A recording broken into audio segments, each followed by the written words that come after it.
তৃণমূলের চিটিংবাজরা তুলাবাজি করলেই তাদের এক একটা ধরবো আর তুলাবাজি করা বন্ধ করব।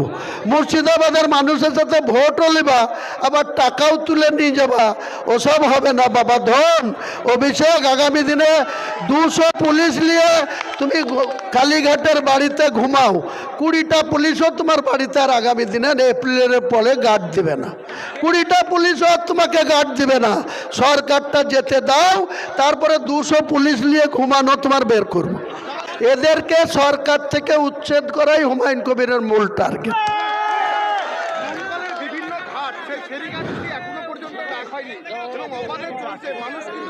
অবাধে চলছে, দেখেন ঘাট মালিকরা তলায় তলায় শ্রমিক হোসেনদের কাছে টাকা দিয়ে আসছে, তৃণমূলের নেতাদেরকে তুলাবাজি দিয়ে আসছে, তার জন্য চলছে। আপনারা এসডিওর কাছে এলাকার মানুষ ডিমান্ড করুক, আমি দরকার হলে মুর্শিদাবাদের জেলা শাসককে দিয়ে ওপেন অকশন করিয়ে দেবো, মানুষ যাতে সঠিকভাবে পরিষেবা পায়, করিয়ে দেবো। আবু তাহের খান তো একটা ধাপ্পাবাজ, মিথ্যুক, চিটিংবাজ। ওই চিটিংবাজের কথা আপনারা কোনো বিশ্বাস করেন? দুবারের সাংসদ হয়েছে, ডোমকলের জন্যই বা কী করেছে, রানীনগরের জন্য কি করেছে, হরিয়ারপাড়ার জন্য কি করেছে, ওদের পার্টির নিয়ামত হাজিকে জিজ্ঞেস করেন গাই চিটিংবাজের কথা।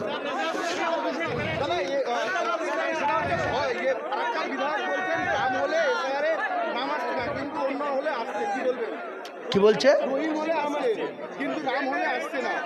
দেখুন, এই এসআর নিয়ে যেটা হিয়ারিং করছে, খসড়া তালিকা প্রত্যেকটা পঞ্চায়েত, টাউনে, বিভিন্ন জায়গায় টাঙানো আছে। অ্যামনিশন ফর্ম যারা পেয়েছে, সেই ফর্ম ফিল আপ করে যারা রিসিপ্ট নিয়ে জমা দিয়েছে, কেউ হিয়ারিংয়ে যাওয়ার দরকার নাই। হিয়ারিংয়ে না গেলেও একটা নামও বাদ যাবে না। বাদ গেলে আমার সাথে বুঝে নেবেন, একটা বিএলওকে ছাড়বো না, আর ওকে ছাড়বো না, একটা বিডিওকে ছাড়বো না, একটা ডিএমকে ছাড়বো না, কারো নাম বাদ যাবে না। চালাকি করছে মমতা ব্যানার্জি, যেসব এসআইআরের নোটিশ দাও, দিয়ে মুসলমানদেরকে বলবো এতদিন বিজেপির ভয় দেখিয়েছিলাম, ওটা তো কেটে গিয়েছে, এখন নতুন করে ভোটারদের তোমাদের ইলেকশন কমিশন তোমাদের নাম বাদ দিতে চাচ্ছিল, এই দেখো আমরা রেখে দিয়েছি, তোমরা ভোটটা আমাকে দাও। সব চালাকির মানবেন না, কেউ যাবেন না, অ্যাটেন্ড করবেন না, নাম আমার সাথে বুঝে নেবেন, বিএলওদের সাথে আমরা বুঝে নেব। কারণ অ্যামনিশন ফর্ম দিয়েছে, রিসিপ্ট দিয়েছে, ওরা নামের স্পেলিং ভুল করেছে, ওরা ডাউনলোড অ্যাপসে ডাউনলোড করতে গিয়ে ওরা ভুল করেছে, তার জন্য আম পাবলিক এত হয়রানি করার চেষ্টা করছে। আপনারা যার সময় থাকবে যাবেন, নাহলে যাবেন না। বলছে একটা নাম, ন্যায্য ভোটারের নাম বাদ দিতে পারবে না। যদি বাদ দেয়, আমি মুর্শিদাবাদের জেলা শাসক থেকে শুরু করে 26টা বিডিও এসডিওদের সঙ্গে রাস্তায় নামিয়ে আনবো, দিয়ে অধিকার আদায় করে নেব আপনাদের ভোটার লিস্টের নাম।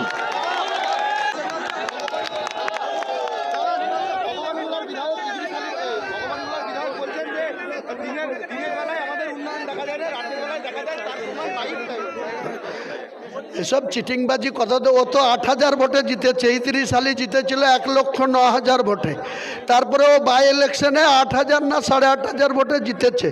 ভগবানগুলার প্রার্থী আমার নামে, নাম হুমায়ুন কবির, 20,000 ভোটে জিতবে আগামী দিনে জনতা উন্নয়ন পার্টির প্রার্থী হিসাবে। গোটা মুর্শিদাবাদে বেলডাঙ্গায়ও আমি 50,000 ভোটে জিতবো, রেজিনগরেও 50,000 ভোটে জিতবো, দুটো সিটে আমি কন্টেস্ট করব। আর তৃণমূলকে 2-0-20 হয়, 2টা সরিয়ে 0-0 করে দেবো, 0-0।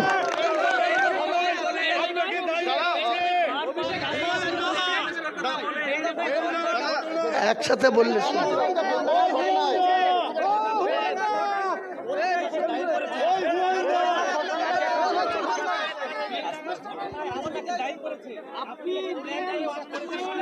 বেলডাঙ্গায় যে ঘটনা ঘটছে, এটা অত্যন্ত দুঃখজনক। NH 34 বা হাইওয়ে রোড, আলাউদ্দিন বলে একটা ছেলে 10 দিন আগে ঝাড়খণ্ডে হকারি করতে গিয়েছিল, বরাবর 10 বছর ধরে করে। ওরা 2 ভাই, বড় ভাইটা দুবাই আছে, আর ও ছোট ভাই আলাউদ্দিন, ও 10 দিন আগে গেছিল। তাকে মেরে এমনভাবে মেরে তারপরে তার গলায় কাপড় জড়িয়ে তাকে টাঙিয়ে দেওয়া হয়েছিল। সেটা ডেড বডি যখন এসছে কাল সকালে, আমি সকাল 6টায় কলকাতার উদ্দেশ্যে রওনা দিয়েছিলাম। আমি যখন চাকদা পার হয়ে জাগলি ঢুকছিলাম তখন আমার কাছে ফোন গেল যে এরকম ঘটনা ঘটেছে, তার বডি আসছে, আমরা অবরোধ করব। আমি বলেছিলাম ভাই অবরোধ করো না, তোমরা দুপুরবেলায় জানাজা করিয়ে মাটি দাও, আমি সন্ধ্যা 6টার মধ্যে এসে আমি বেলডাঙ্গা থানা সঙ্গে বোঝাপড়া তোমাদেরকে নিয়ে করব। তোরা কিছুতেই শুনলো না, তারা রাস্তা অবরোধ করলো, ট্রেন অবরোধ করলো। মুর্শিদাবাদের এসপি কে সানিরাজ, হরিয়ারপাড়ার আইসি মানে অরূপ রায় কতবার ফোন করেছে আমাকে যে একটু থামান, আমরা পাচ্ছি না। তাদের দুজন এমএলএ রাস্তায় নেমেছিল, তাদেরকে কিভাবে তারা জুড়েছিল পাবলিক একবার জিজ্ঞেস করেন। তারপরে আমি ওইখান থেকে হোয়াটসঅ্যাপে বলে বলে ডেড বডিটাকে বাড়িতে নিয়ে যাওয়া করেছিলাম।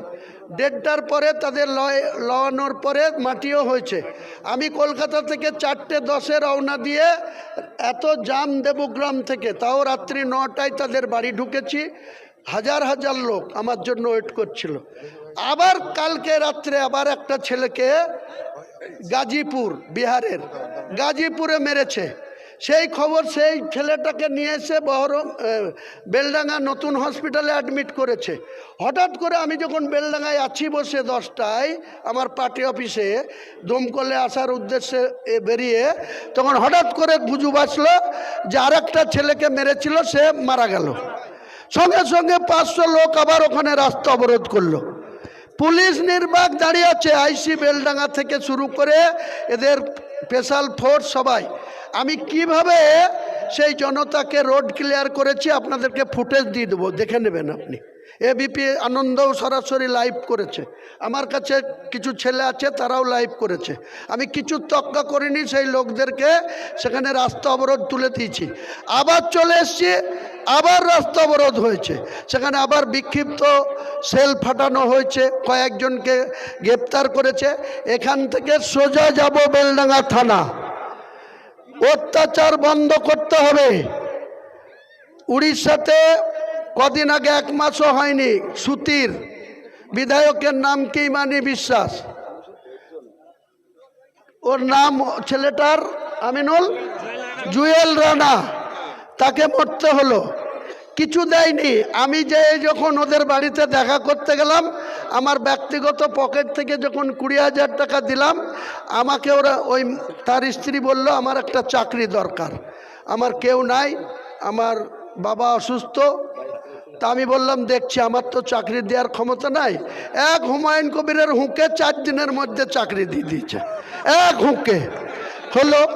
আবার কালকে আমি বলেছিলাম আলাউদ্দিনের পরিবারকে 5 লাখ টাকা আর একটা ডি গ্রুপের চাকরি দিতে হবে। কালকেই 2 লাখ টাকা চেক দিয়েছে। আগামী 1 মাসের মধ্যে আরও 3 লাখ টাকা চেক আদায় করব মুর্শিদাবাদ জেলা শাসকের কাছে, আর ডি গ্রুপের চাকরিও আদায় করব।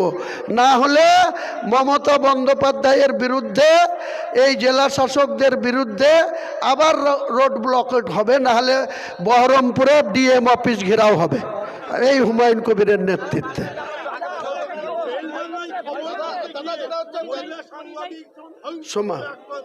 অত্যন্ত অত্যন্ত অত্যন্ত নিন্দনীয় ঘটনা।